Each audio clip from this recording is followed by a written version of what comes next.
മണ്ഡല മകരവിളക്കുത്സവത്തിന് ഉള്ള എല്ലാ ഒരുക്കങ്ങളും പൂർത്തിയാക്കിയാണ് സർക്കാർ ഇത്തവണ എല്ലാ സംവിധാനങ്ങളും ഭക്തർക്കായി ഒരുക്കിയിട്ടുണ്ട്. തീർത്ഥാടകരെത്തുമ്പോൾ അവർക്ക് വേണ്ട എല്ലാ സൗകര്യങ്ങളും ഒരുക്കാനുള്ള എല്ലാ ഒരുക്കങ്ങളും പൂർത്തിയായി കഴിഞ്ഞു. മന്ത്രി വി.എൻ. വാസവൻ നമ്മോടൊപ്പമുണ്ട്. നമ്മൾ എല്ലാ ഒരുക്കങ്ങളും പൂർത്തിയാക്കി എന്നാണ് കരുതുന്നത്. എന്തൊക്കെയാണ് ഇപ്പോഴത്തെ സാഹചര്യം? ഞങ്ങളിപ്പോൾ രാവിലെ എരുമേലി മുതൽ പരിശോധിച്ചു വരികയാണ്. മണ്ഡല മഹോത്സവത്തിന്റെ തയ്യാറെടുപ്പുകൾ വിപുലവും വിശാലവുമായ രൂപത്തിൽ പ്ലാൻ ചെയ്തിരുന്നു.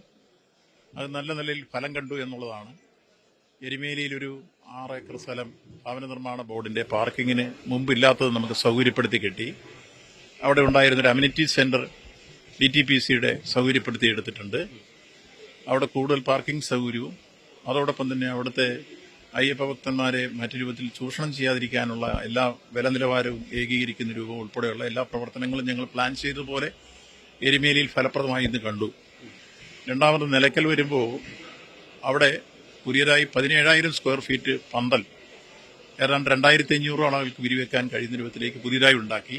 അതോടൊപ്പം തന്നെ 2,000-ൽ പരം വാഹനങ്ങൾക്ക് പാർക്ക് ചെയ്യാനുള്ള വിപുലമായ പാർക്കിംഗ് സൗകര്യവും മുമ്പ് ഉണ്ടായിരുന്നതിനേക്കാൾ അധികരിച്ചുണ്ടാക്കിയിട്ടുണ്ട്. അപ്പോൾ ഒരു 10,000-ൽ പരം വാഹനങ്ങൾക്ക് പാർക്ക് ചെയ്യാം. ഇപ്പുറത്ത് പമ്പയിൽ വരുമ്പോൾ പമ്പയിൽ നമ്മൾ പഴയ രാമമൂർത്തി ഓഡിറ്റോറിയം ഉണ്ടായിരുന്നു, ഒലിച്ചു പോയിരുന്നു. പകരം ഒരു ജർമ്മൻ പന്തലുണ്ടാക്കി.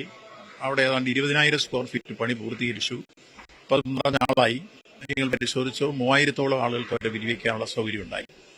ഇതിനു പുറമെ അവിടെ ഉണ്ടായിരുന്ന പമ്പയിലെ ഗസ്റ്റ് ഹൗസ് അത് വളരെ ഇടിഞ്ഞു പൊളിഞ്ഞു കിടക്കുന്നൊരവസ്ഥയാണ് ഉണ്ടായിരുന്നത്. അത് ഗവൺമെന്റ് 1,10,00,000 രൂപ മുടക്കി നവീകരിച്ച് ആധുനിക സംവിധാനങ്ങളോടുകൂടി എല്ലാ ക്രമീകരണങ്ങളും ഇവിടെ ഉറപ്പാക്കി അത് കയറി ഉദ്ഘാടനം ചെയ്തിട്ടാണ് ഞങ്ങൾ വരുന്നത്. ഇതുകൂടാതെ തമിഴ്നാട്ടിൽ നിന്നുള്ള ഒരു 100 അംഗ സംഘം ഡോക്ടർമാരുടെ സേവനം പ്രയോജനപ്പെടുന്നതിന്റെ ഭാഗമായി പമ്പയിൽ അവർ നമ്മുടെ കേരളത്തിലെ ആരോഗ്യവകുപ്പിനോടൊപ്പം ചേർന്ന് പുതിയ ഡിസ്പെൻസറി ആരംഭിച്ചു. അവിടെ IP സൗകര്യം വരെ അവർ ഉണ്ടാക്കിയിട്ടുണ്ട്. ഒട്ടനവധി ഡോക്ടർമാരുമുണ്ട്. ഇതുകൂടാതെ ഭക്തജനങ്ങൾക്ക് ദാഹജലവും അതോടൊപ്പം തന്നെ വെള്ളവും ഭക്ഷണവും കിട്ടാനുള്ള സൗകര്യങ്ങൾ ഉറപ്പാക്കി. പിന്നെ KSRTCയുടെ സർവീസുകൾ കൃത്യമായി നടക്കാനുള്ളതും നിലയ്ക്കൽ മുതൽ പമ്പ വരെ ചെറിയ വാഹനങ്ങൾക്ക് വരാൻ ബഹുമാനപ്പെട്ട കേരള ഹൈക്കോടതി അനുവദിച്ച ക്രമത്തിൽ സൗകര്യം ഉറപ്പാക്കി കഴിഞ്ഞിട്ടുണ്ട്. ഇത്തരത്തിൽ പമ്പയിൽ നിന്ന് കയറി വരുമ്പോൾ നമുക്ക് ലഭിക്കേണ്ട എല്ലാ സൗകര്യങ്ങളും പശ്ചാത്തല ക്രമീകരണങ്ങളും പൂർത്തീകരിക്കാൻ കഴിഞ്ഞിരിക്കുന്നു. അപ്പം അതിനുശേഷം ഞങ്ങൾ നടന്നു വരുന്ന വഴി ഇവിടെ എത്തിച്ചേരുമ്പോൾ മരക്കൂട്ടം എത്തുമ്പോഴേക്കും ഒരു 1000 സ്റ്റീൽ ചെയർ എല്ലാവർക്കും ഇരിക്കാൻ കഴിയുന്ന രൂപത്തിൽ സൗകര്യപ്പെടുത്തിയിരിക്കുന്നു. ഇതിനിടയിലുള്ള ലഘുഭക്ഷണവും അതോടൊപ്പം വെള്ളവും കൊടുക്കാനുള്ള ക്രമീകരണങ്ങൾ പൂർത്തീകരിച്ചിട്ടുണ്ട്. വൈദ്യസഹായം എല്ലാ സ്ഥലത്തും ക്രമീകരിച്ചിട്ടുണ്ട്. ഇപ്പോൾ ഇവിടെ ഞങ്ങൾ വരുമ്പോൾ സന്നിധാനത്തിലെ ആശുപത്രിയിലാണ് ആദ്യം കയറി നോക്കിയത്. അവിടെ ഇപ്പോൾ ഇന്നലെ തന്നെ ഇവിടെ ചാർജ് എടുക്കാൻ വന്ന ഒരു അസിസ്റ്റന്റ് ശാന്തിക്ക് ചെറിയ ചെസ്റ്റ് പെയിൻ വന്നിട്ട് അഡ്മിറ്റ് ചെയ്ത് മെഡിക്കൽ കോളേജിലേക്ക് റെഫർ ചെയ്യാൻ തീരുമാനിച്ചു. അപ്പോൾ എല്ലാ സൗകര്യങ്ങളും ഇവിടെ ഉണ്ടെന്ന് അർത്ഥം. ഈ മറ്റ് സംസ്ഥാനങ്ങളിൽ നിന്നുള്ള ആളുകൾക്ക് എത്തുമ്പോൾ എത്രത്തോളം പേര് എത്തുമെന്നാണ് ഇപ്പോഴത്തെ പ്രതീക്ഷ? കഴിഞ്ഞ വർഷം 52 ലക്ഷത്തോളം ആളുകൾ പൊതുവിൽ വന്നിരുന്നു. ഇതിപ്രാവശ്യം അതിൽ കൂടുകയേ ഉള്ളൂ. അന്യ സംസ്ഥാനങ്ങളിൽ നിന്നുള്ള ആളുകളും അതുപോലെ തന്നെ വരും. ആ വരുന്നവർക്ക് 6 ഭാഷകളിൽ ഈ അനൗൺസ്മെന്റ് ഞങ്ങൾ ക്രമീകരിച്ചിട്ടുണ്ട്. വിശദ വിവരങ്ങൾ കൊടുക്കാനുള്ള ഗൈഡുകളെ ചുമതലപ്പെടുത്തിയിട്ടുണ്ട്. വളണ്ടിയേഴ്സിനെ ചുമതലപ്പെടുത്തിയിട്ടുണ്ട്.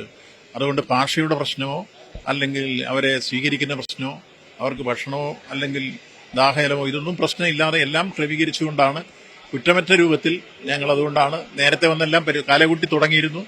നിരവധി മീറ്റിംഗ് നടത്തിയിരുന്നു. അതിനുശേഷം കഴിഞ്ഞ മാസം ഞങ്ങൾ പരിശോധിച്ചു. ഇന്ന് വന്ന് പൂർണ്ണതയിലേക്ക് നോക്കുമ്പോൾ ഞങ്ങൾ ആഗ്രഹിച്ച രൂപത്തിൽ ഫലപ്രദമായി എല്ലാ രംഗവും സജ്ജീകരിക്കപ്പെട്ട് കഴിഞ്ഞിരിക്കുന്നു എന്നതാണ് പൊതുവിൽ കാണാൻ കഴിയും. വകുപ്പുകളുടെ ഏകോപനം ഉറപ്പായി കഴിഞ്ഞു. അതാണ് ഇപ്പം പൊതുവിൽ കണ്ടത്. എല്ലാ വകുപ്പും നല്ല രൂപത്തിൽ ഏകോപിച്ച് കഴിഞ്ഞിരിക്കുന്നു. ഭക്തർക്ക് 80,000 പ്ലസ് ആദ്യം ആലോചിച്ചത് 70,000 നമ്മൾ വെർച്വൽ ക്യൂവിൽ വരുന്നുണ്ട്. അത് കഴിഞ്ഞ് വരുന്ന അടിയന്തരമായിട്ടുള്ള ഇമ്മീഡിയറ്റ് ആയി വരുന്ന ആളുകൾക്ക് കൂടി സൗകര്യം ഉറപ്പാക്കാൻ ആരും ദർശനം കിട്ടാതെ മടങ്ങരുത് എന്ന് നമ്മൾ നിർബന്ധ ബുദ്ധിയോടുകൂടി സ്വീകരിച്ചിട്ടുണ്ട്. അത് കൃത്യമായി നടപ്പാക്കിയിട്ടുണ്ട്. അതിനുള്ള സംവിധാനം പമ്പയിൽ സ്റ്റാർട്ട് ചെയ്തു.